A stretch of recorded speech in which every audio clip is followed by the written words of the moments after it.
국제 다문화 정책과 다문화 교육에 관한 전문가인 명지대학교 산업대학원의 정주인 교수를 모셨습니다.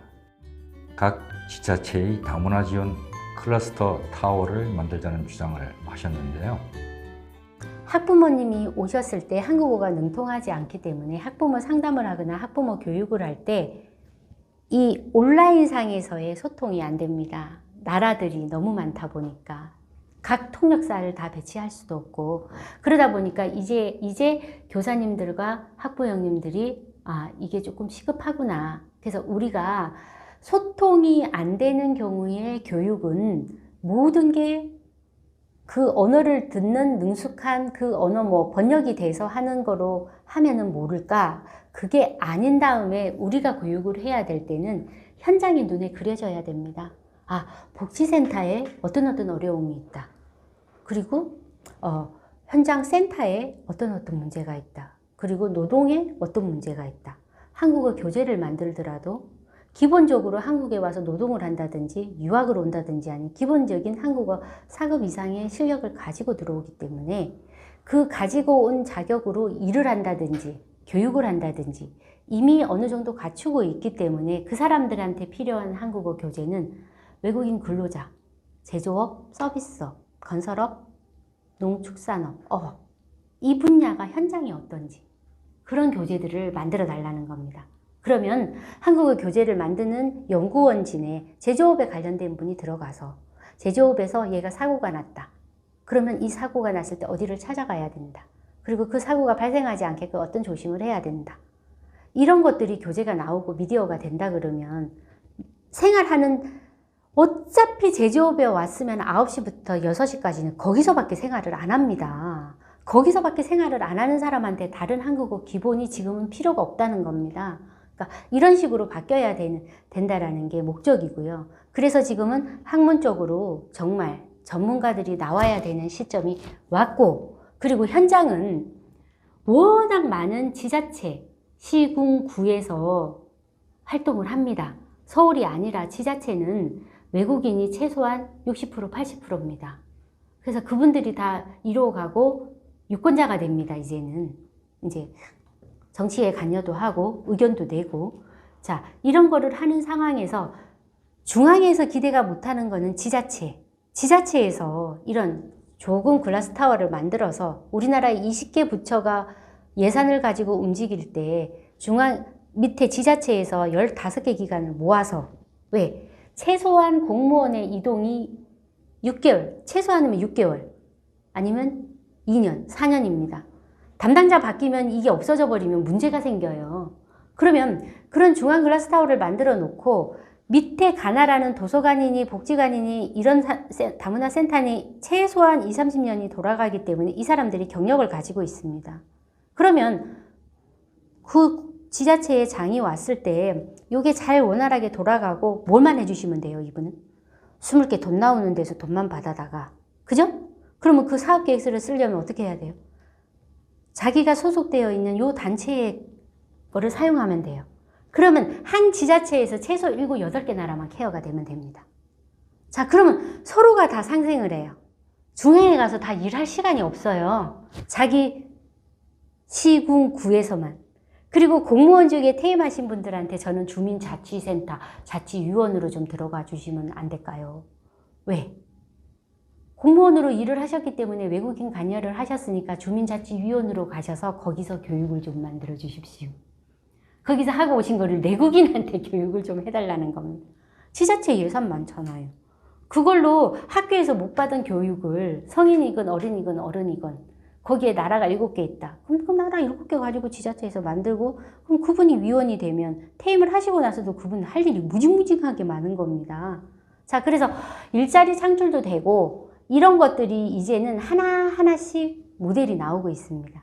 그래서 종교 같은 경우에는 불교, 템플스테이 안에 가서 청소년들 데리고 가서 거기서 하룻밤 자게 해서 토요 문화를 알게 하면서 다, 그러니까 기존의 우리나라 불교 문화 안에 이루어지고 있는 템플스테이 안에 가서 다문화 프로그램만 하고 오는 겁니다. 내국인하고 섞여서.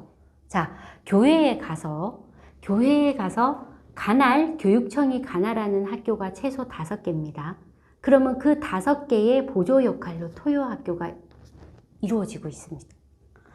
말 못하고 엄마들이 밖에 가서 일을 하니까 토요일날 9시부터 저녁 6시까지 언니, 오빠, 자원봉사자들이 가서 다 가르칩니다. 예산 많이 안 들어갑니다. 자, 이렇게 해서 4년을 가르치면 정규 학교에서 얘들이 따라가기가 쉬워요. 그러니까 저희는 협업을 잘 몰라요. 어떤 게 협업인지를 잘 몰라요. 자, 메인이 있으면 메인에 따라갈 수 있는 거를 못 해주는 그런 기관들을 찾아서 만들어서 붙여주면 됩니다. 얼마나 좋아요? 종교가 싸움할 일이 없습니다. 토요학교에서 교회에서 선교를 밖에 가서 할 게 아니라 외국인 노동자 영어 가르쳐주고 공부 가르쳐주고 토요학교를 해서 엄마들 일하게 하고 그 말도 안 통하는 애를 맨투맨으로 언니, 오빠들이 하나씩 붙어서 4년 동안 케어해주고 종교학교 가서 수업 당연히 되죠. 자, 요런 시스템을 만들어주는 게 중요하고 그게 지금 이루어지고 있는 거를 제가 말씀드리는 겁니다. 이걸 하나에서 10까지 전국을 쫓아다니면서 학생들하고 다 만들어낸 모델들입니다. 학교 안에 있는 시간이 3분의 1이고 저는 학교 밖이 3분의 2예요. 그러니까 이게 왜 그러냐 하면 모르는 거를 받아들이려 하면 눈으로 보고 접해보면 빨라요. 습득이 빨라요. 어릴 때부터. 습득이 빠르기 때문에 여기에 어떤 이론이 더 붙어야 되겠다라고 어떻게 보면 학부가 없었기 때문에 저는 거꾸로 들어갔다라고 보시면 됩니다. 그래서 학교 안에서 너무 많은 학생을 케어하기에 버거우니까 퇴사하신 교사 교감 선생님이 이용할 수 있는 이런 교육 체계가 지금 이제 동시에 이루어지고 있습니다. 우리나라 고유의 다문화부들이 정립되어야 된다고 주장하고 계신데요. 지자체의 모형들이, 자조 모델들이 많이 나와서 이제는 봉사활동들이 많이 이루어지고 초등학교 때부터 소통 봉사활동을 학생 자치활생들로 이끌어내는 이런 활동들이 많습니다. 안전이 중요하기 때문에 이런 활동들을 하고 나서 학생들 자체적으로 학교 안에서 신목중학교 같은 경우에는 안전봉사 동아리를 학생들이 만들어냅니다. 그걸 만들어서 학교 밖에 가서 활동을 해요. 원래는 학부모님들이 안전교육하고 뭐 이런 거 하러 오시는데 이렇게 틀려요. 그러니까 봉사를 많이 시키시고 밖을 내보내는 거를 두려워하시지 말고 자꾸만 구분을 하시지 말고 그러니까 제가 주장하고 싶은 거는 지금은 많은 법들이 개정이 되고 많은 지자체와 많은 관련 민간단체들이 협업을 많이 이루고 있기 때문에 많은 전문가들을 어디서 찾고 자, 가장 중요한 거는 안내서입니다. 우리가 어디에 어떤 것들이 있고 우리나라에 어떤 것을 도와줄 수 있는 기관들이 있고 단체가 있다라는 거를 하나하나씩 받아들이면 내가 못하는 거를 무조건 내가 다 답을 해야 된다라고 생각을 하시지 말고요. 내가 못하는 부분에 오 이거 잘하네. 이 사람을 키워주는 역할을 해주는 마인드를 가지게끔 1등이 되라가 아니라 옆에 있는 사람을 돌아보라고 해주는 교육이 돼야 된다는 거죠. 그게 지금 다문화가 하나씩 자리를 잡아가고 있습니다. 우리가 지금 동남아에서 왔다고 무시했던 애들이 어떻게 됩니까? 3개 국어를 하면서 자리를 잡아가고 있는 동안 아직도 학교 안에서만 계속 맴돌고 있는 오리지널 한국 학생들 붙여야 됩니다, 이제는. 그래서 유학을 와서 우리나라 말을 잘해서 우리나라 말을 가지고 명문대를 가든 안 가든 그 사람들이 어떻게 활동을 하고 있고 우리나라에 온 민간 자조단체들 어떤 거 나라별 자조단체를 만들어서 그 단체들이 우리나라 부루 복지관이나 이런 데 가서 네팔을 알리기 위해서 가족들이 가서 노래하고 네팔 음식 만들어주고 일주일씩 돌아가면서 그걸 합니다. 자, 이런 선한 모습들을 우리나라 사람들한테 보여줘야 된다는 거죠. 그래서 어차피 여기가 언론이기 때문에 저는 아이들한테 그런 영상 2010년도에 동두천 학교에 가서 제가 초중학교 교사님들한테 절을 하고 왔어요. 80명을 앉혀놨는데요. 다문화 교육을, 의식 교육을 하러 갔는데 집중을 못 시키겠는 거. 막 떠들고 난리가 났어. 근데 방법을 찾다가 안 돼가지고 중국 옷 입히고 태국 옷 입히고 태국 음식 들고 이런 거 들고 내 강의에다가 20분씩 붙여가지고 데리고 갔어요. 혼자서 안 돼가지고. 그리고 뭐를 했어요? 비디오 영상. 얼굴 까만 아이가 전학을 왔는데 생일이라고 초대를 받았는데 남자아이가 생일 케이크를 그 여자 얼굴에다가 던져버렸어요. 세상에 세상에. 조용히 해라고 말도 안 듣던 애들이 입안을 안 뜨고 그걸 보면서 그냥 자연스럽게 어머 저러면 안 되는데 이러는 거예요. 걔가 뭐 시커멓고 먹고 이런 게 없어. 그래서 교육은 자연스럽게 일어나야 되고 옆에서 보면서 소통하면서 도와주면서 그렇게 일어나야 되는 게 교육이니까 너무 중앙에만 의지하고 너무 공교육만 의지하고 이 마음만 조금만 바꿔주셔서 학교 밖을 정착시켜 주시면 부모님과 교사님들이 내보낼 수 있게 교사도 같이 밖으로 나가서 그분들이 노후에도 계속 일을 연결해서 하실 수 있게끔 요게 반반씩만 딱 유지를 시켜 주시면 저는 우리나라 다문화 교육은 제대로 되고 나라를 지금 코로나로 못 가지만 재외동포들이 한국에 와서 연세가 많으시지만 어떻게 크고 어떻게 자라고 어떤 생활을 하고 이렇게 해서 우리나라에 와 있는 이 다문화 학생들이 나중에 태국에 가서 태국과 우리나라를 이렇게 가교 역할을 할 아이들이야. 이렇게 소개를 해주는 과목들이 학교에서는 정규 과목으로 안 된다 그러면 학교 밖을 좀 정상적으로 잘 보세요. 이거는 탓하는 게 아니라 코로나 있는 1년 동안 그 무수한 몇백만 원짜리 학원들이 다 무너지고 근데 뭐만 서행했어요? 개인가해 절대로 하지 마. 그랬는데 개인가해만 성행했잖아요. 아시죠? 이게 현상이에요. 교육이 거꾸로 돌아갔다니까요. 그리고 반으로 돌렸다가 내년 7월, 8월부터는 전부 학교로 다 됐잖아요. 자, 소통과 모든 게 AI 시대로 바뀌지만 우리는 정을 나누고 사는 사람들이기 때문에 교육도 그렇고 눈빛하고 보는 모습에서 그 교육이 전달이 되는 겁니다. 그래서 50%는 현장을 유지시켜야 됩니다. 무조건. 그래야지만 이 나라를 제대로 알고 우리가 그 사람들을 받아들일 준비가 되니까 이 세대가 정말 제대로 한국을 알고 일본을 알고 중국을 아는 사람들이 생겨서 거기를 못 가본 한국 학생들을 도와줄 수 있고 그렇게 되면 상하가 관계가 없고 수직이 관계가 없고 모든 게 평준화로 보입니다. 그러니까 뭐 외국에 잘난 사람을 찾는 게 아니라 그리고 선진국의 문화를 자꾸 봐야 됩니다. 미국, 캐나다, 호주, 뉴질랜드만 가야 되는 게 아니라 버마, 태국, 스리랑카 이런 데를 자꾸 가가지고 개척을 하고 개발을 하고 하는 모습들을 보고 와서 한국이 정말 살기 좋은 나라라는 것도 한국 사람들이 알아야 되고 이런 거를 아주 평준화스럽게 볼 수 있는 교육이 이루어져야 되는 게 다문화 교육이고 다문화 정책이고 방향이고요. 어린 아이, 남녀노소 상관없이 이제는 서로 도와주는 협업하는 이런 것들이 이루어질 수 있게 우리가 주장하는 다문화 사회 전문가 교육, 다문화 사회 전문가 상담, 유학생 코디네이터, 행정사, 그 다음에 해외 송출, 그리고 우리나라에 들어오는 사람 이런 사람들을 가리킬 수 있는 진짜 전문가들을 많이 키울 수 있게끔 반반이 되는 그날을 위해서 모든 사람들이 협업할 수 있는 시간들이 꼭 정치만 하면은 찾는 거기를 고집 안 하는 제발 그러고 나면은 어디 갔는지 다 없어져 버렸어요. 안 돼요. 그러니까 저는 그렇게 생각해요. 이게 저보고 그래요. 무슨 오지랖이라고 무슨 자기 돈 써가면서 무슨 영화를 보겠다고 전국을 쫓아다니면서 너무 민간단체는 다 쑤시고 다니고 자 그건 좋아서 하거든요. 어떤 모습으로 어떻게 살까? 우리나라 다문화는 어떤 모양일까? 이게 있어야 독일에서 우리 독일 다문화는 이런 거다 할 때 우리는 2007년도부터 외국인 정책이 시작돼서 이렇게 민간단체들이 협업을 해서 중앙에서 지자체에서 이런 모델을 만들어서 요렇게 지자체 지원으로 요렇게 나가고 있다. 이게 돼야 되거든요.